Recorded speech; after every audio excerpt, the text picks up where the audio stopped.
Tristan, you do know you have a lasso, right? Then I have a witness. Like you didn't have to kill that guy. You could have But just. then there's a witness. Also, the gunshot scared the horse away. Yeah, well, I mean, horse thieves usually stole them at night, right? yeah. When they're resting. I mean, Um, it worked. so I So was busy legally acquiring a horse, Mike. Did you I mean, mention? it's legal when there are no rules out west. Yeah, right.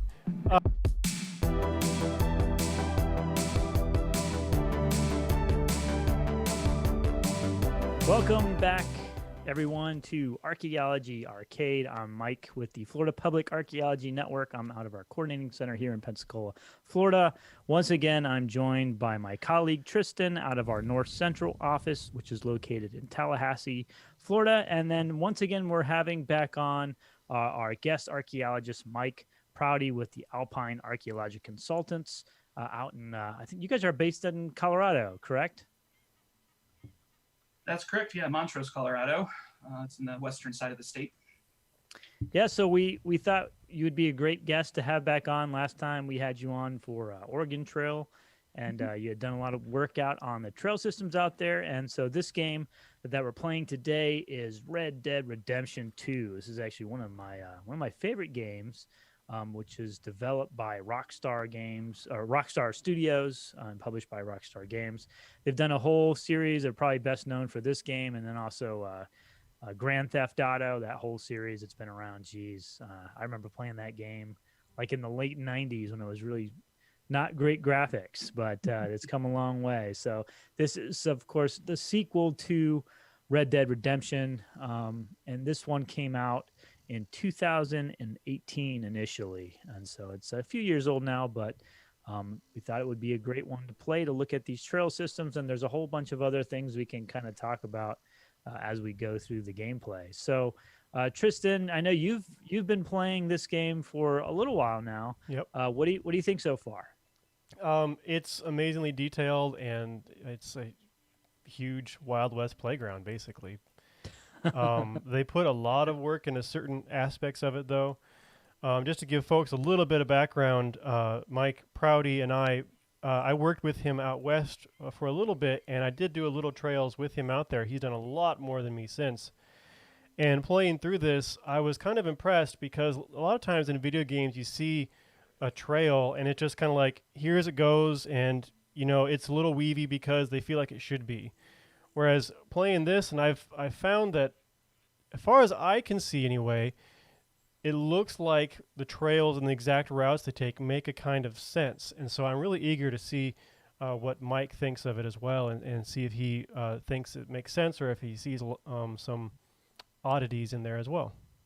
There's nothing more than we like to point out things that the video game developers got wrong. Well, and be clear, we're not picking on the video game developer. It's a video game, not a real life simulator, but Right. it's a useful jumping off point for talking about these kind of things, so they are fascinating. For sure. And so also, I see that Barbara has joined us on our Twitch channel, and I think there are a few other people on our Twitch channel watching this right now. So if you're out there and you're watching us live right now, please feel free to use the chat feature if you have any questions about this game or archaeology, particularly out west. Feel free to go ahead and ask that into the chat feature, and we will try to answer your questions. And comments are welcome too. So are suggestions. If you've got some suggestions for games that you really like, that you think would be a good fit for talking about archaeology or history or artifacts or anthropology, just let us know. We're always looking for new games. So what's the game plan? You've stolen a wagon, I assume. No, acquired under totally legal means. Does that mean you paid off your bounty? I didn't get one because there were no witnesses after a little bit of gunplay. Are So there we're no fine. witnesses because dead cats tell no tales? Exactly, yes. Yeah. So Right out of the pirate playbook. I'm thinking Mike has done a lot of work in the kind of the Midwest, Western Plains, and in the mountains area that at least the work I'm aware of. So if I missed something, let me know, Mike. But so the central area here on our map is very much like kind of the Western Plains, and then we get into some kind of mountainy areas up on this route. So I have kind of a general route I'm going to take us on, and we'll just see. We may deviate from this plan. That's perfectly fine. But I thought, let's kind of see what we see. Yeah, sounds great. And so, since Tristan, you mentioned, Mike, you've worked on trail system. Can you give us kind of a little? I know you talked a little bit about last time when we had you on. Can you kind of give us a refresher of some of the types of sites that you all work on, and you Yeah, specifically worked on? Yeah, absolutely. So we have been able to work on a number of different trail systems in the Western United States, including both the Oregon California Trail in Wyoming and Utah, the Santa Fe Trail in Kansas and southern Colorado, and then the Old Spanish Trail in Colorado and Utah, and a little bit in Nevada. And kind of two of those trails, the Oregon, California, and the Santa Fe Trail, are wagon, similar to what Tristan's driving right now. These kind of covered wagons, or kind of large routes used for immigrant migration across the Western United States. The Old Spanish Trail is slightly different in that during its kind of main period of use, it was a pack trail. And so it really was never developed to be used by wagons. And so it's a little bit different to try to find and to identify. But for the most part, what we're looking at and what we're trying to find are these kinds of routes that, kind of Tristan's driving along right now, which is, just old roads. And Barbara on our Twitch channel, she's asking, how is our wagon not tipping over, taking turns at that speed? Yeah, the wagons, they give you a lot of leeway. I am aware. That's one thing I'd like to talk about, especially when we get in the mountains area. Because one thing I remember, too, is these things, as I recall, don't take a very steep slope very well. And there's some routes where I think, I don't know if this would require some pretty serious effort, probably. So I'd like to see what Mike thinks, too. Yeah, definitely in kind of in these broad flats or in these areas like what you're driving through right now, you could do a little bit better speed, but definitely when you get onto hills and steeper slopes, chalking the wagons and doing some other work to make sure that they don't tip over was a vital key of traveling. And so, do you know anything about like how these wagons were constructed and how many different types there were? Yeah, there are a variety of them. I mean, essentially, as you can see, they're kind of just a big box. And then, what we find a lot, because they're made out of wood, we don't find a whole lot of the actual wagon, although it does happen. I mean, we do occasionally find the actual, parts of the wagon. What we find a lot of is actually the different metal parts that help connect different pieces of the wagon. So you have a different types of arms and support structures that will help, connect the wagon box and wheels up to the harnesses for the horses or the ox or mules, whatever animal that they're using. So there's all sorts of different pieces, and sometimes you'll just find a tiny bit of a connecting rod or something, and it's hard to identify what exactly did that go to. So it takes some effort to look through. A lot of times we'll also find a lot of those end up being, especially on these larger immigrant trail sections, kind of hand forged or homemade pieces as they're trying to repair a wagon as they're crossing steep slopes or after different drainage crossings where they might have broken an axle or something along those lines. And then what would be the the distance on average? Do you have any idea of how far a wagon similar to the one we're looking at right now could go? I mean, I guess a lot of it will depend on topography and the geography, but any idea like on average how far? Yeah, I mean, on the plains sections of a lot of these trails, they were making 20-30 miles a day. Now, once they got into either real sandy soils, that could really drag, where they're basically dragging the wagon through rather than riding on top of the ground surface, it could slow down the progress. But We have, journal entries actually of even just slight variations in topography, but it was becoming too steep for the wagon to completely, and the horses or the mules or ox or whatever they're using to pull the actual wagon, where they're actually just starting to dump a lot of their personal belongings. And it's, and this is an area actually just outside of Fort Laramie, Wyoming, and it really is not super steep topography, but it's just enough, and there's sandy enough soils that they needed to do some changes to the weight distribution and to make that time. But on average, they could get 20 miles to 30 miles on good terrain, far less depending on the topography. That's actually pretty good. I mean, I'd expect it to be a lot less than that. So that's considering. And then, I mean, I assume too the amount of stuff they're carrying, the supplies. Do we have any idea of how long some supplies would last on wagons like this, and for going on some of these trails before they had to stop somewhere and resupply? Well, I guess it depends on which route that they were taking. So for like the Santa Fe Trail, you had two major branches. One that kind of what was called the Mountain Branch that cut through after it, kind of diverged in southwestern Kansas, and it went through southeastern Colorado. And it was a longer route, but it stayed closer to water. And so it was an easier, in some sense, it was a more preferred route. Now, then there was another route called the Cimarron Branch that would kind of cut through the very far east, southeastern corner of Colorado. And it was considered more of a dangerous route, one, because it was had less access to water, but it cut the journey by a number of days. So you had to kind of balance, okay, do I want to get across quickly and play, kind of a risk of I don't have as many access to supplies, or do I take it a little bit longer and hope that my supplies last? And so there was only a handful really of major kind of stopping points along these routes of either fur trapping posts or military forts that were built by the U.S. government to help immigrants. And you kind of base, okay, when can I resupply and how much do I need for those distances? And so they're kind of scattered across. Usually, I think they were about 60 to 80 miles apart, it seemed about. So not always the case, but kind of generally.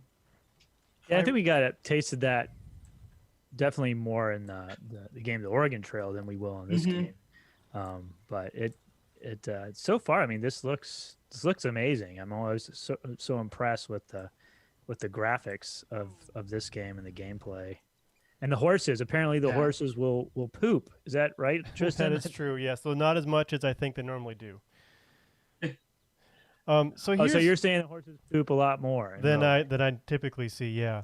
So here's kind of one thing I was talking about. Remember when we were trying to track down trails, and here you got a little bit of a slope down here, and it jogs just to get around that slope a little bit. A little bit of slope on this side, it jogs again just a little bit to kind of reduce the effect of that slope.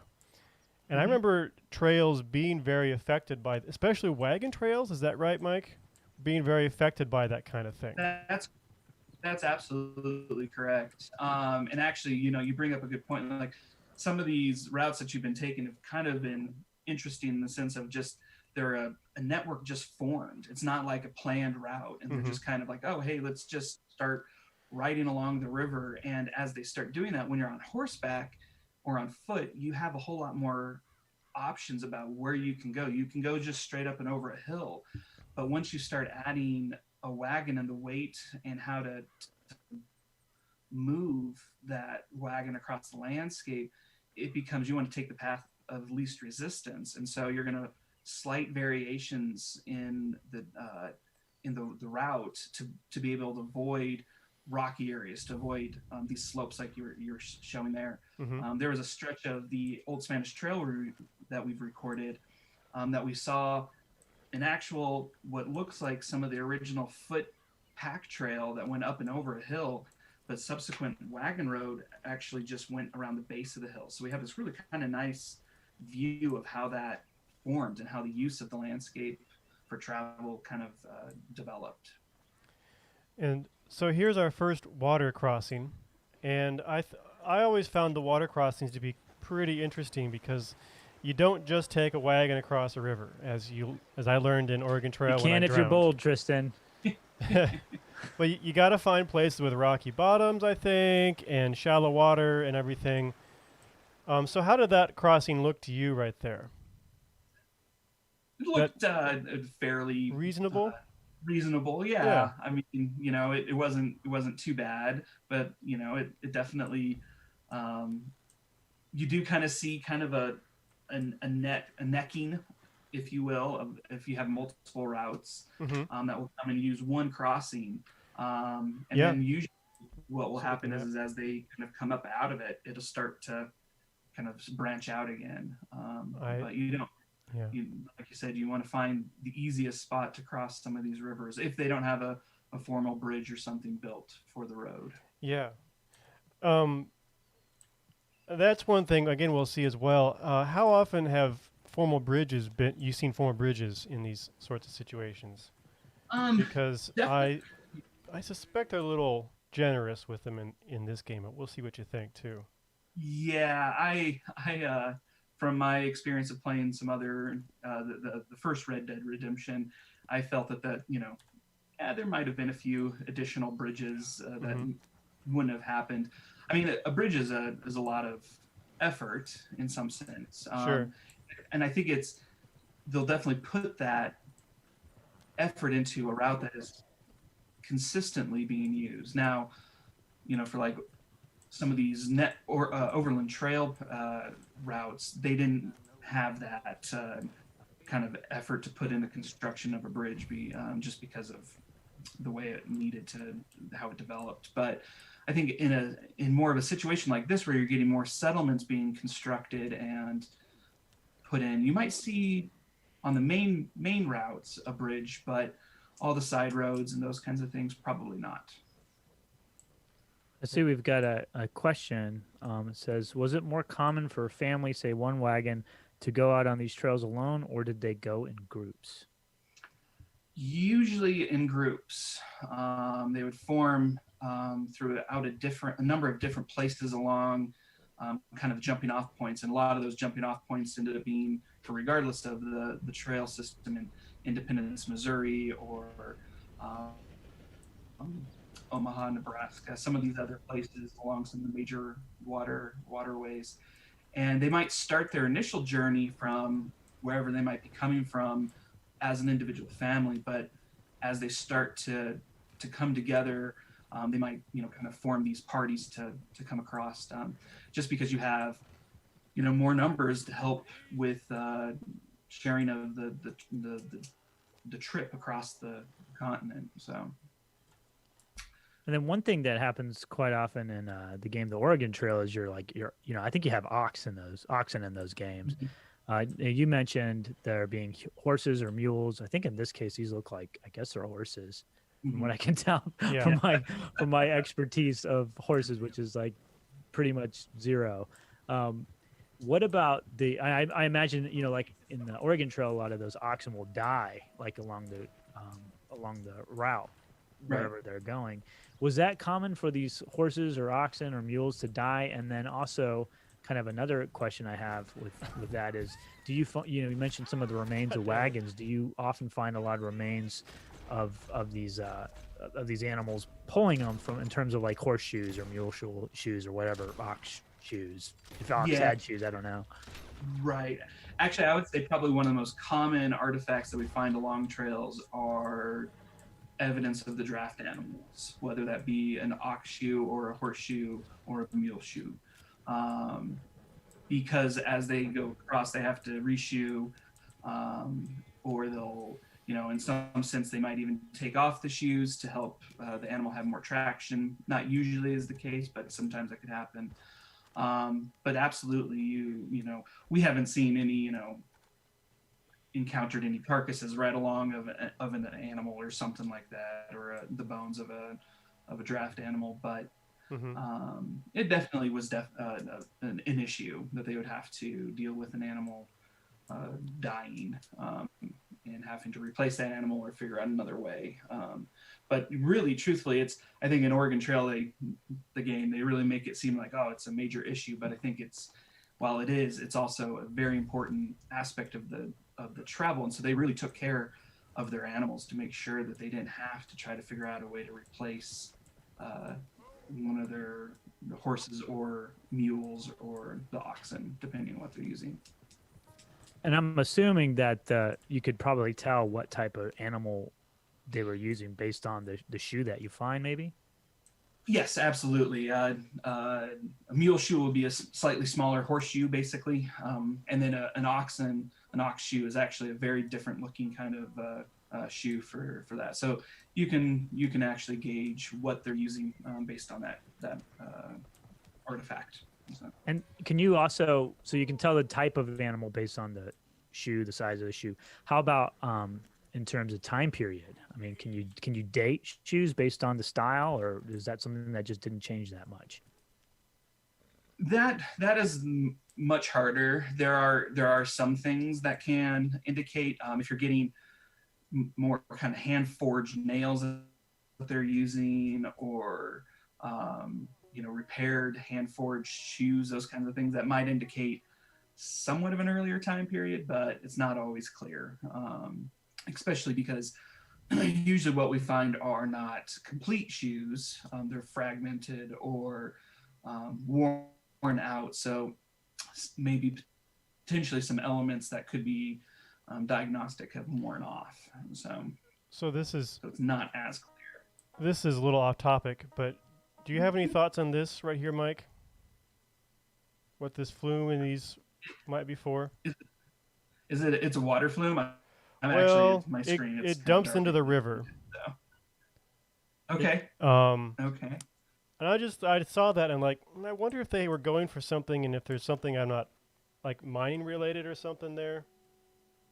But anyway, I just wondered if you had any thoughts on that. I was really curious. I can tell you that the town of Strawberry in this game is not a friendly place. No? No. They have a really good water mill, though. They do, I'll but drive by not that and friendly we can see people. it. They do not like us. Oh, Barbara says that she's thinking maybe it's logging, something to do with logging. Maybe. I don't know. Anyway, taking us back down this slope that is definitely... So this... You'd think he'd have a torch wagon or something on the wagon, or like a lantern. Some of them do. Yeah. Apparently this one doesn't, though. Well, I guess he's a criminal, so it's best to stay in as inconspicuous as possible. Except I saw that Tristan at the last, was that a railroad crossing? They tried to ambush you. You took care of that. I just ran him over. I didn't really mean to, but I guess we gotta take care of this before we move on. I mean, this game is about a gunslinger, right? Gang of gunslingers. Right. So again, this is something we might want to revisit in a future episode, because this is one of the few water mills I've seen that makes sense in the game context of the game. They've actually got a dam here. And then that dam feeds a flue which runs to the mill down here. It's a little hard to see in the dark. It's pretty impressive that you've noticed all this, Tristan. When I play this game, I'm just shooting at people, basically. That's what I'm doing the whole time. I'm like, oh, that's a nicer horse. Someone take that fella. If I can make it a little brighter. Yeah, you'll notice I've turned down the graphics a lot just because I was worried about our stream. But anyway, that's something we can revisit another time. But I thought that's cool. I know at least. And so, Tristan, do you know what time period is this? I mean, I think it's late 1800s, right? Or no, this is before Red Dead Redemption, right? Yeah, I guess so. The game takes place before. I looked it up, and they said 1899 online.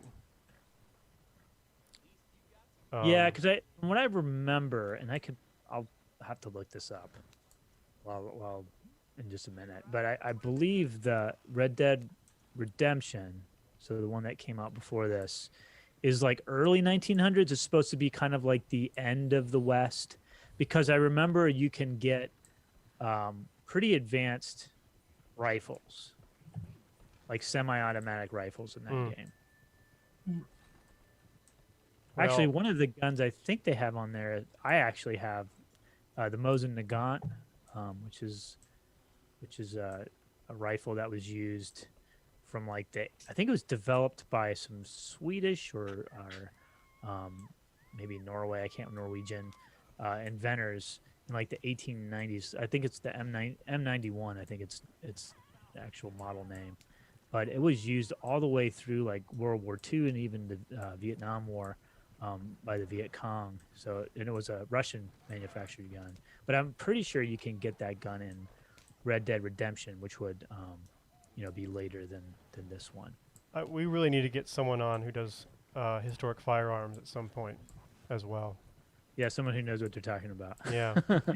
So as far as trails go, we're kind of getting into Yeah. more mountainous areas here, Mhm. and definitely seems a lot more kind of like you'd expect, windy around the terrain. Of course, this terrain is all artificially constructed because it's a game, but they seem to put effort into having this make a sort of sense at least. Yeah, I would agree. I Even mean, though it's- Yeah. Go ahead. I was just gonna say, I mean, it's not, just going straight up and down. I mean, there was a small hill that you came down over by the town where, that would have been fine, but anything longer, they might have actually started to block out and, Uh-huh. And- actually help. When you say block out, what's that process kind of like? Yeah, so they would kind of lock the hubs of the wheels and then actually take off the horses and then actually use a pulley system to kind of actually help control the descent of the wagon down the hill. Or else then it was just too uncontrollable to let it try to kind of come down. And once again, you're going to try to protect your draft animals as much as you can. Mhm. So kind of let it just slowly kind of lower the wagon down the hill rather than let it roll down the hill. Right. So, So here's one of these bridges where I wonder, how did this trail exist before the bridge was here? mm-hmm. Right. Some of them I could see you could like go up and around a bit, Right. but this one, like even on a horse, that would be rough. I don't know Yeah. how you do that. Yeah. Not to pick on the game again, just Skill. kind of Lots pointing of out skill. some Yeah. details that are not quite in line with reality, but yeah, it's cool. Yeah, and what we find a lot, especially in some of these mountain areas or kind of more topographically difficult areas, if you will, is you'll actually see constructed road beds, especially once they get onto a formal kind of, this is the main route. So this kind of time period, absolutely, we would see, kind of a retaining wall built out of stone masonry, dry laid, just real rough cut, maybe even just natural stones and cobbles that would actually use to help retain the bed along some of these kind of steep slopes to make sure that as erosion happens and water comes down, they're not actually washing out the roadbed, and further making it more difficult, but you're actually controlling where kind of the water is going, but also retaining that road cut so that it still makes it a usable route. Sure. And at the same time, you also see at that point, they might not be formal bridges, but you'll definitely see box culverts, so real simple kind of road beds that allow water on drainages to cut through the culverts to come through. And so it's not a formal bridge, but an actual way to allow water to naturally go through, but then keep the roadbed intact. So we see a much more kind of Cool. culverts and box culverts like that rather than formal bridges in a lot of these roads. And just for reference too, I was just kind of looking up some stuff. So this game's supposed to take place in 1899, Yeah. if anybody was wondering. So this game too, I guess, is sort of the kind of end of this Wild West era. Mm-hmm. Yeah. Poor cowboys. Huh. and Poor outlaws. gunslingers. Yeah. So I'll say, Mike, as well, scenes like this made me really miss Colorado. Yeah. Gosh. They nailed the feel of the area and the terrain. Except Yeah, you got to put a whole bunch of like houses all up on the mountains now. Yeah, right. That is true. There's a house. This is There's maybe a like house, the there's a Rocky, house. the national park, one of the national parks. Yeah. out Yeah. there. There's some less commonly traveled routes that are not so bad. Like I'm thinking like Mike, of course, knows it, like Red Mountain Pass, Mhm. where there's not as much development along that path as I recall, because it's closed for most of the winter, so you don't have your fancy house out there. Right. Yeah, so this is more like Rocky Mountain National Park. Yeah. So there's, yeah, you're right. There's still areas you can see like that, or like this out there. So Absolutely. there's kind of a set amount of distance you can cover in a day in a wagon, and depending on the terrain. So basically, folks are generally going to be going the same amount of time, and they're going to be camping in more or less same spots, especially with water and such, right? Have you found any signs of camps and campsites and that kind of thing, Mike, when you were doing survey?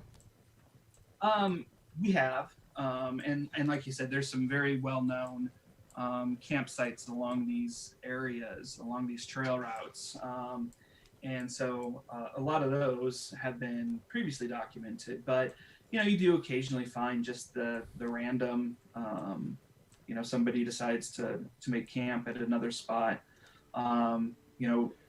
Recently we've been looking for on the Old Spanish Trail. In the 1850s, the U.S. government used that trail route to help actually do some original transcontinental railroad survey work. And then also there were some military expeditions that were coming back from Utah in 1858 using the trail and actually further improving it into a wagon road. And we've been using the journals of that to try to find those campsites, and we have some ideas of where they're at, and hopefully future work will go out and try to identify those. One of them we did a few years ago, and as it is, we didn't find anything directly related to one night in 1858, but we have a good idea of where a major camp along that wagon road would have been, because we did find some artifacts that probably dated to the 1870s. So that was pretty cool. Cool.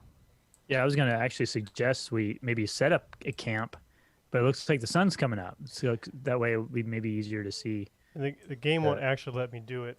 Oh, it won't let you do that. Not without my horse and my camp stuff on my horse. Ah. Yeah, I tried it when I was doing some scouting, but yeah, so we're coming up on daylight soon though, at least. So plus it's not so foggy. That's nice.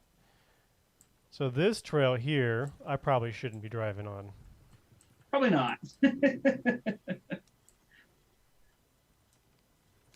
could just make camp. So what would they actually? I guess they wouldn't sleep in their wagons then. They would get out and just sleep under the stars. Like what would be typical? Yeah, that you're exactly right, Mike. They maybe young children or some folks, but really that wagon is it's carrying all their possessions, and so it's pretty full. There's some famous, I believe it was George Donner. He had like a 2-story kind of idea wagon. That sounds when stable. he first got Like an RV. Yeah, it was quite the deal. I don't think it lasted very long. But Was it just like too that- impractical, like too heavy? Yeah, heavy. It was too top heavy. It just didn't really work. It's fine. But and it wasn't necessarily like what we think of 2 stories, but it was much larger wagon than what normally people were using, and so you could carry. So depending on the size of the wagon, you could carry a lot of things, but as we talked about earlier, as they would make their way across uh, the trail, they would have to start dropping stuff because it was just too much. And what they thought, oh, I'm going to bring X, Y, and Z, realize, okay, I don't need this maybe, as we're trying to make our way across for 6 months. So, but no, you're getting back to your original question. Yeah, they wouldn't really sleep in the wagon, but set up a camp and sleep underneath the stars. I'd be sleeping in the wagon. I'd be like, you guys can sleep out there. I'm gonna move this box. I'm gonna sleep in this wagon. I guess it could be hot though, maybe. Yeah, and you got to think about like the odors that are going on in the whole camp, and you don't want to be, it was not a pretty sight for, especially as they got further west from where they started. Okay. So what terrain are we headed into now, Tristan? Where we going? Because in this game, I guess there's, it's all, you go through different states, but they're all made up states. But some of them resemble, like obviously out west in Colorado. And from what I remember in this game, I know in the first one you can go to like Mexico, like you can go past the border into Mexico. But in this game, you end up eventually going into an area that looks, like basically like New Orleans. It's like the town of New Orleans. Very swampy. And then eventually too, you can go to Cuba too in this game. So they've gone a little bit further. Yeah, I probably spoiler alert. Oh man. So I mean, I don't tell you what happens. Sure. So I'm taking us up, and we're getting higher in the mountains here. We'll see a bit of snow right now, but I'm going to keep us out of the major snow because then you can't see the trails, and then, well, what's the point? Yeah, we're in deep into the mountain stuff here. Now that looks suspect, doesn't it? That cutout there? No, I mean the cutout in the road. Yes. Yeah. I was gonna say actually this is fairly, it's not too far off from what we see a lot of these roads. Cool. With these kind of very narrow. Some of these I've walked and I think about. Whoops. Man, if I was in a wagon like that. Yeah. Whoa. Like it would be tight. Driving this thing. We on one of the wagon roads that we recorded, it was in the section locally in Delta, Colorado called Fool's Hill, and we happened to find at the top of the hill a bunch of 1870s Budweiser bottles, and at the bottom of the hill a bunch of 1870s Budweiser bottles. So, I think I remember that one. People. Yeah. Yeah, I wasn't on it, but I remember hearing about it later. Like, I was so disappointed I missed it. And also, I didn't know Budweiser they had bottles that date back to 1870s. That's cool. Yep. Yeah. It was a specific company, a glass manufacturer that originally made the first Budweiser bottles for about 2 years until Budweiser and Anheuser-Busch started making their own glass bottles. So. Now those are pretty cool. Yep. Now talking about slopes though, this one looks a bit problematic to me. Would that be right, or would this be doable? Do you think? Well, easily doable. I think as long as you're keeping your pace, you're okay. Sure, as long as I don't stop on the hill like I just did. Right. This would be chalking the wheels, I bet you, right? Yeah, I would think that. Yeah, this is a fairly steep hill. Yeah. And I would imagine that they would actually take a little bit more time. Yeah. And you think about too, as some of the early routes, it might not be as bad, but as more and more people kept using the wagon road, they become muddy and slick and get any kind of moisture in some of these areas. Man, travel could be really hard across.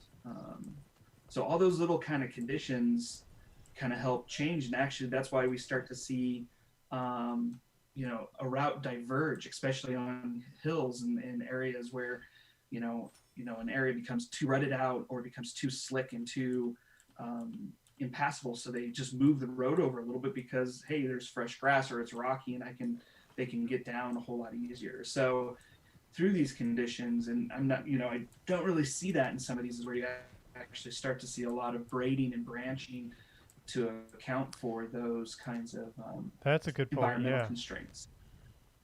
Barbara says your poor horses, Tristan. I know. Apparently You're, They're fine. They taxing handled them it. Here. So here's You're gonna leave some another one. evidence of them behind. So this I thought was interesting. This seems like a bridge that probably, well, there's the alternate route right there. Yeah. That would have been more or less the original route, I think, right? Before the bridge was so, in. yeah. But I also consider this follows a railroad, so this, historically speaking, this I wonder if this could almost be a road that existed for the railroad, like that. Probably, absolutely, yeah. Yeah.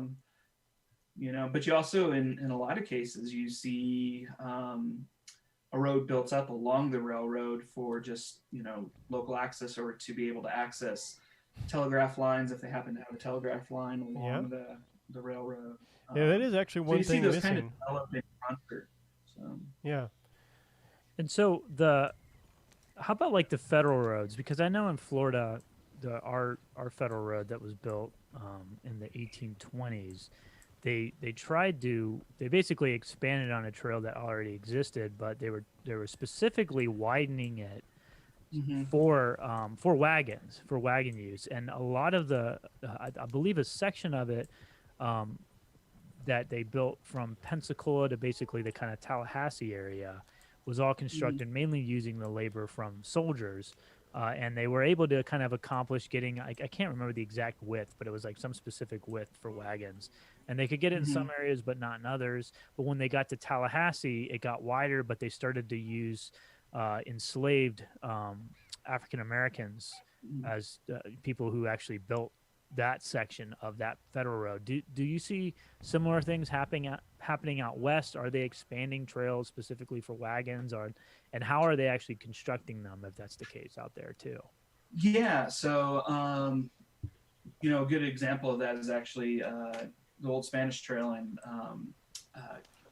this military expedition that went across from Utah back to kind of New Mexico. By Colonel William Loring.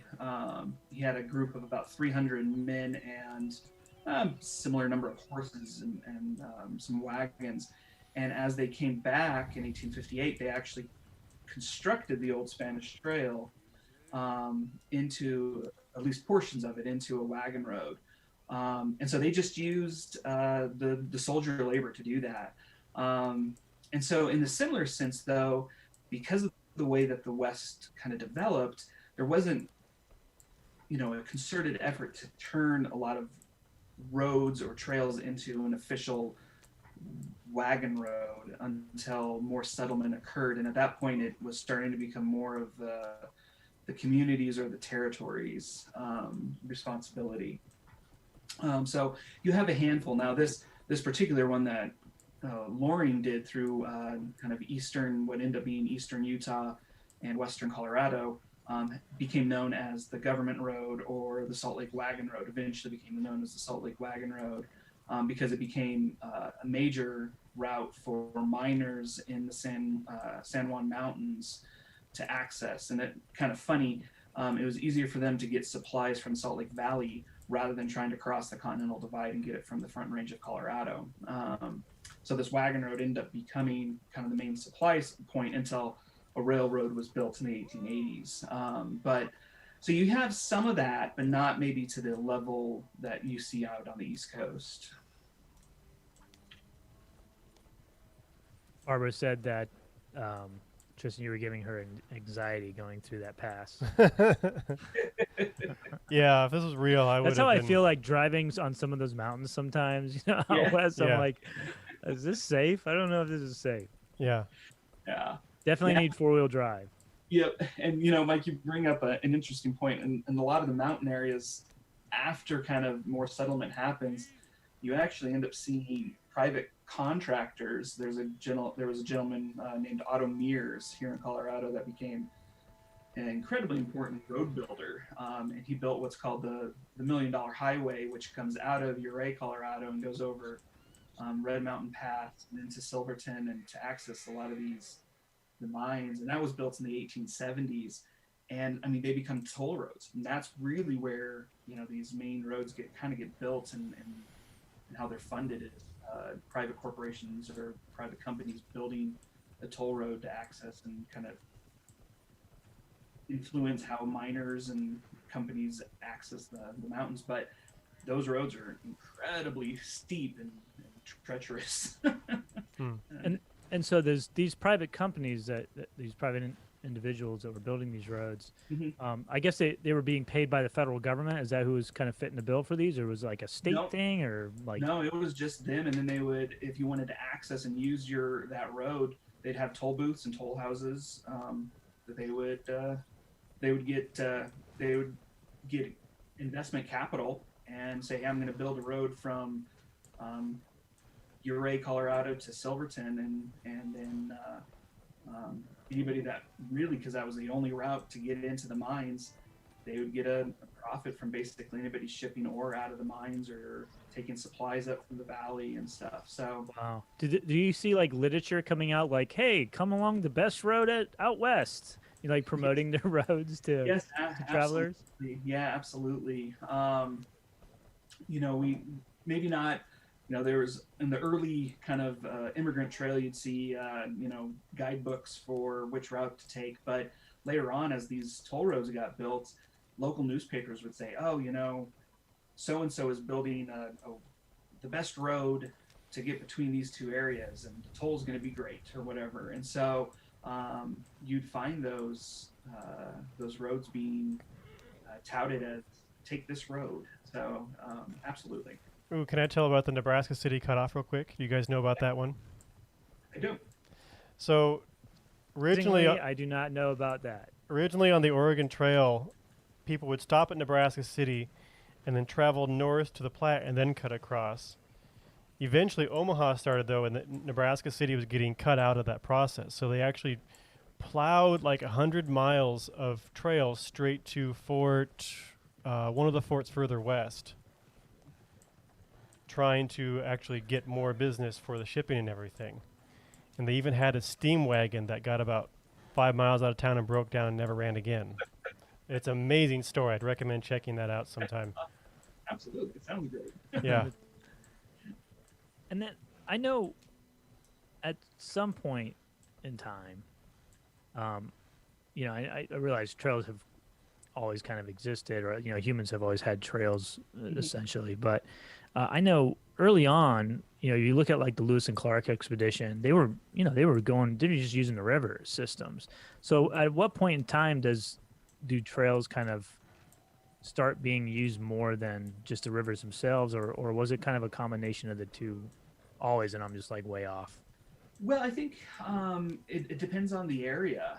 If you have a river that is can be navigated, I think that becomes an easy route to take. But you know, for a lot of these early trails that we see in the West, especially through the mountains, you have a lot of these military expeditions or you know, private you know, citizens hiring guides, and a lot of those guides end up being fur trappers that have known these areas and have lived with different Native American groups that know how to get through the mountains and how the best routes to take. And that's where we're kind of seeing a lot of our own development of these roads, is starting from Native American trails and knowing how to navigate through the best passes and the best areas, and then, you know, being told or being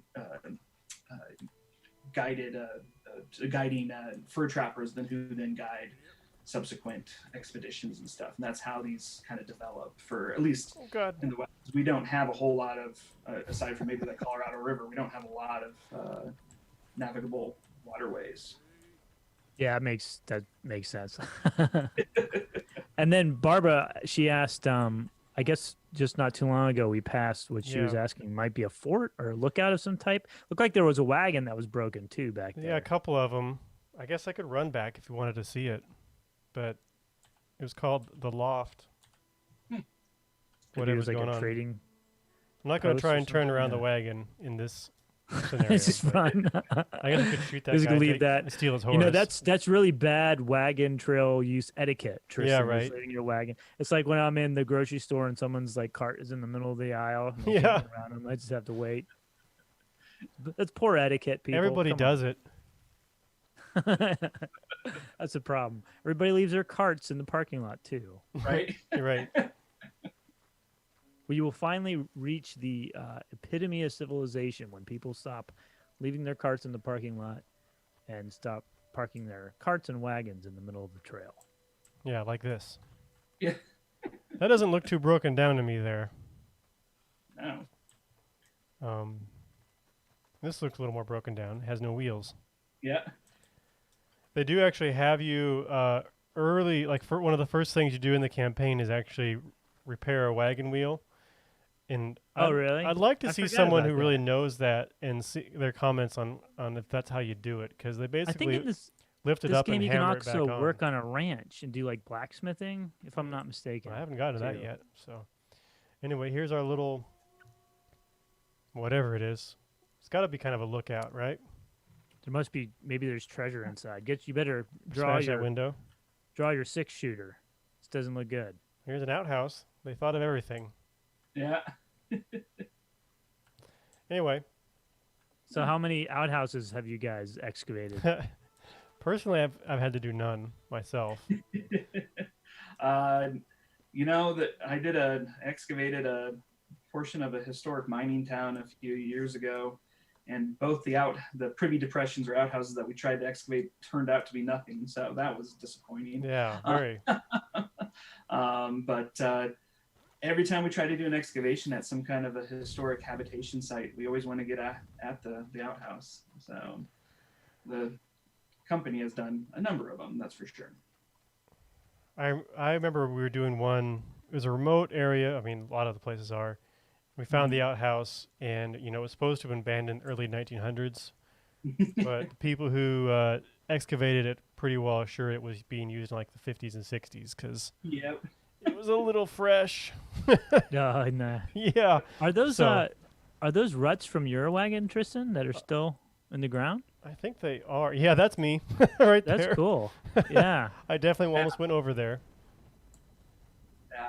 Yeah. I was noticing that too. I thought that's a nice detail that they're showing the. I'm surprised it lasts that long. Oh, did they steal my wagon? Yeah, in the game for sure. Yeah.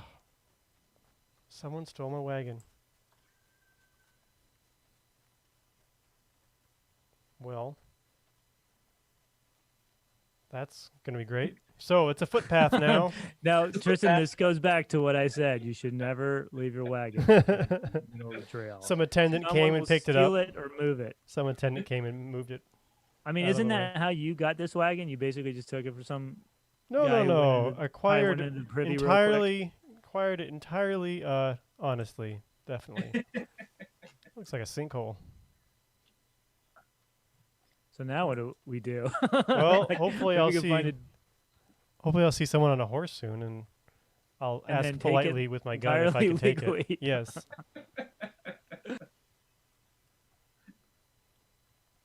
But we get a little closer look at the trail now. A little more time on that trail. Kind of weaves. Just seem very natural to me sometimes. Yep.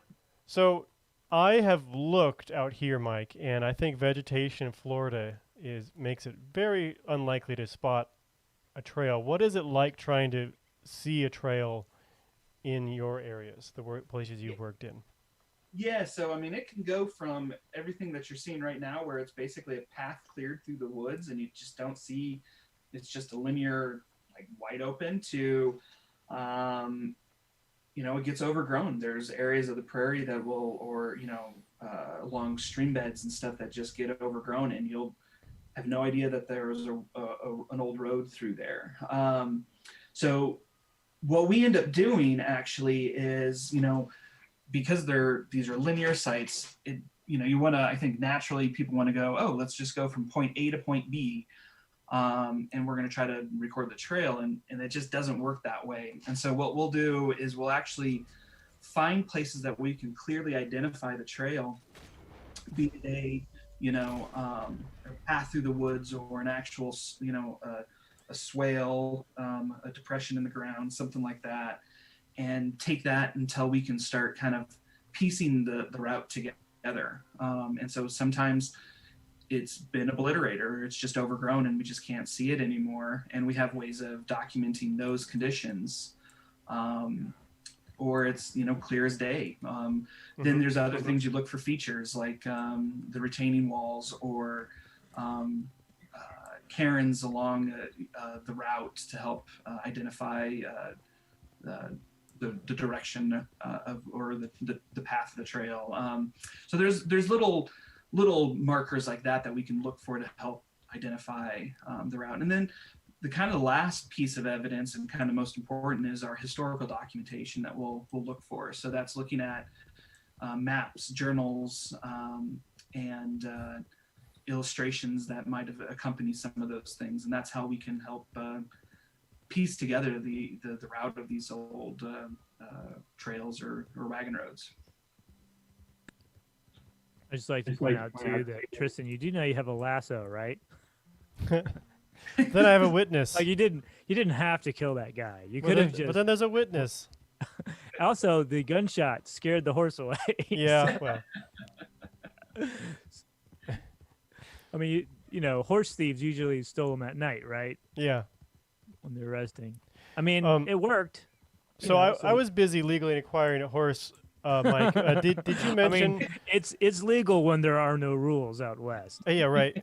I recall sometimes, especially in the desert areas, sometimes vegetation would be a clue towards where the path was. Like maybe the indents were collecting water or something. Did you mention that, or have you seen if that's true or not?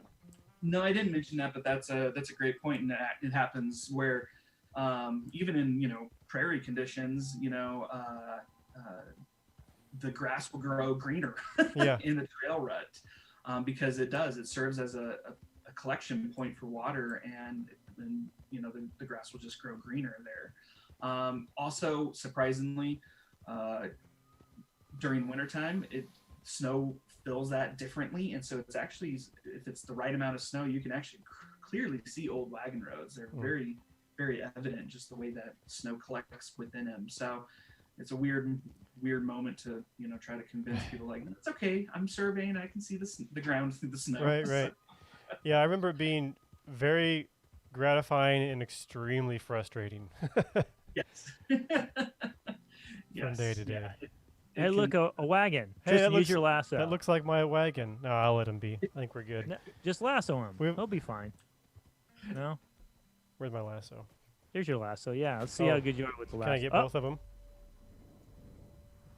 Oh, you got two guys. Oh, you're definitely going to get shot at. There goes one. I'm not sure this is more humane, actually. This is probably worse. Oh man, and it didn't work. I think you can jump. You can actually jump on the wagon. Didn't help that there were two. Right up next to it. You should be able to do that because I know you can do it for trains too. This guy's not happy. Here we got telegraph wires and a train that's under work there. Yeah, okay, just shoot him. This guy's a jerk. Plan B. The horse is gonna buck me off. So when Tristan said, I acquired this wagon completely legally, this is how he did it. Yes. He lassoed a guy off a moving wagon. No, there was no lassoing. Straight up shot him. No lasso. So it was much more humane, yeah.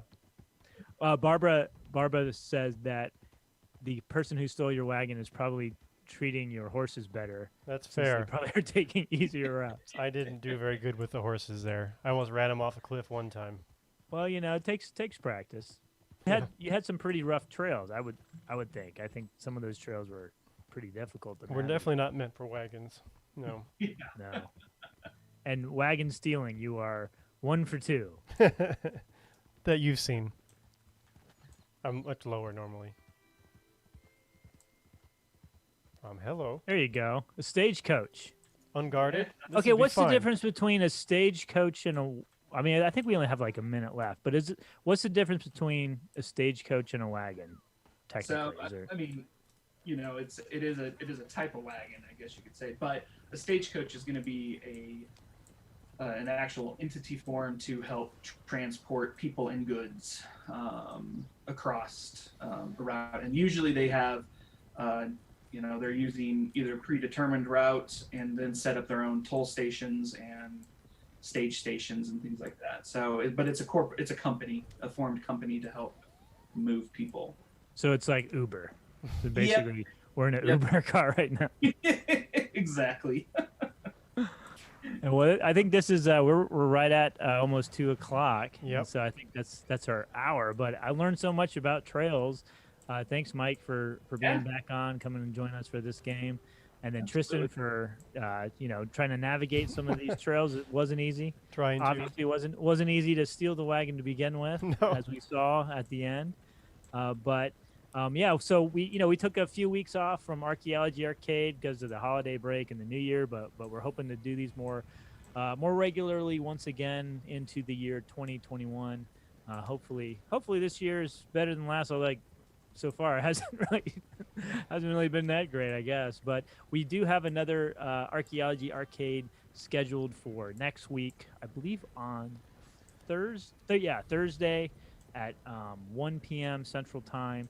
We're gonna bring back Rachel Hines to hopefully finish up the Nancy Drew game, Secret of the Scarlet Hand. We think we'll be able to finish it up in this next episode.